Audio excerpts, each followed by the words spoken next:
ભારત સરકારના માહિતી અને પ્રસારણ મંત્રાલયે વિશ્વાસ જ્ઞાન પ્રબોધિની અને સંશોધન સંસ્થા નાસિક મહારાષ્ટ્રના સહયોગથી ભુજ ખાતે કમ્યુનિટી રેડિયો જાગૃતિ વર્કશોપનું આયોજન કર્યું હતું.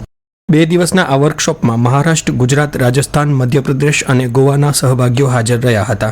આ પ્રસંગે માહિતી અને પ્રસારણ મંત્રાલયના સંયુક્ત સચિવ ડોક્ટર કે નિરાલાએ વિકાસ કાર્ય સંબંધિત માહિતી તેમજ આરોગ્ય, શિક્ષણ, ચૂંટણી અને સરકારી યોજનાઓ વિશે જાગૃતિ લાવવા માટે કમ્યુનિટી રેડિયો સ્ટેશનોનો ઉપયોગ કેવી રીતે કરવો તેના પર ભાર મૂક્યો હતો. વિશ્વાસ જ્ઞાન પ્રબોધિનીના સીઈઓ ડોક્ટર હરિ કુલકર્ણીએ આકાશવાણી સાથેની વાતચીતમાં જણાવ્યું કે આ વર્કશોપમાં કમ્યુનિટી રેડિયો સ્ટેશન સ્થાપિત કરવા માટેનું માર્ગદર્શન આપવાની સાથે સાથે કમ્યુનિટી રેડિયો માટે ગુણવત્તાયુક્ત સામગ્રી, મંત્રાલય તરફથી મળતી નાણાકીય અને તકનીકી મદદ વગેરે અંગે પણ જાણકારી આપવામાં આવી હતી.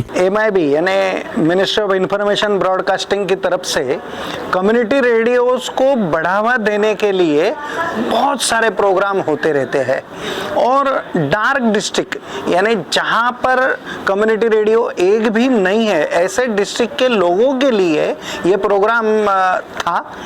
वो महाराष्ट्र, गुजरात, राजस्थान, मध्य प्रदेश और गोवा ऐसे 5 राज्यों के लिए था और खास करके ये कच्छ डिस्ट्रिक्ट जो है, भुज जो है, वो भी ये डार्क डिस्ट्रिक्ट में आता है. यहाँ पर एक भी कम्युनिटी रेडियो नहीं है, इसलिए खास करके यहाँ पर ये 2 दिवसीय वर्कशॉप का आयोजन किया गया.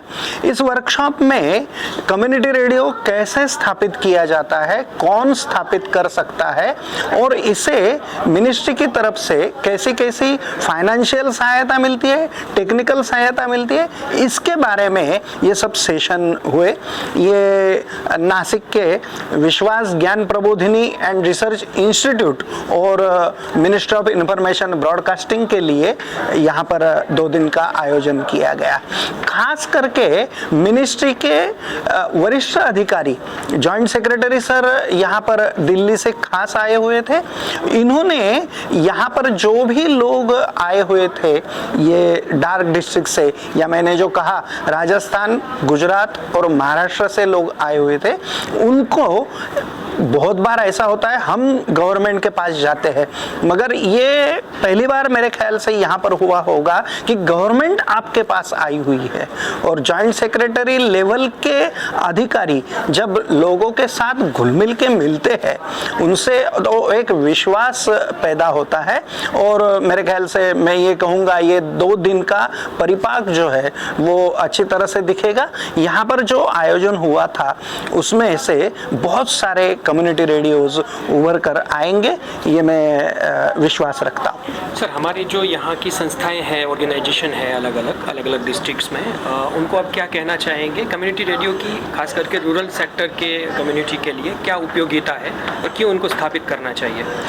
जी, कम्युनिटी रेडियो का महत्व इन रूरल एरियाज में या पिछड़े वर्गों के लिए बहुत ही अहम है क्योंकि आज भी हम लोग जब पिछड़े वर्गों के यहाँ जाते हैं तो उनके पास आज भी एंड्रॉयड फ़ोन भी नहीं रहता है. तो ये सोशल मीडिया या ऐसे झगमगाटी दुनिया में वो लोग रहते ही नहीं हैं. तो उनके लिए रेडियो एक ऐसा साधन है कि जो साधा फोन अगर है तो उसमें भी वो चला सकते हैं और वैसे भी आपको पता है कि रेडियो का यूनिट जो आता है वो भी 200-250 रुपए में मिल जाता है तो कोई भी सुन सकता है. और एक इसका वैशिष्ट्य ऐसा है कि मीडिया का कोई भी हो वो दृक्श्राव्य होता है तो आप देखकर ही वो पढ़ सकते हैं, देख सकते हैं, सुन सकते हैं. रेडियो एक ऐसा माध्यम है जो सिर्फ श्राव्य माध्यम है तो आप अपना काम करते करते भी ये सब सुन सकते हैं. इसलिए ये आदिवासी क्षेत्रों में या मछुआरों के लिए या पिछड़े जातियों के लिए ये बहुत ही महत्वपूर्ण ऐसा एक साधन है.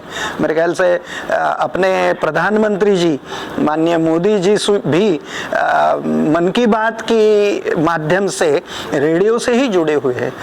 वो तो चाहते तो टीवी पर भी कर सकते थे, वो और भी मीडिया के साथ जुड़ सकते थे, मगर उन्होंने रेडियो से ही ये किया, क्योंकि हर एक निचले से निचले क्षेत्र में वो पहुंचे, इसलिए वो रेडियो से ये प्रोग्राम करते हैं। तो रेडियो का महत्व उसकी वजह से बहुत अच्छा होता है।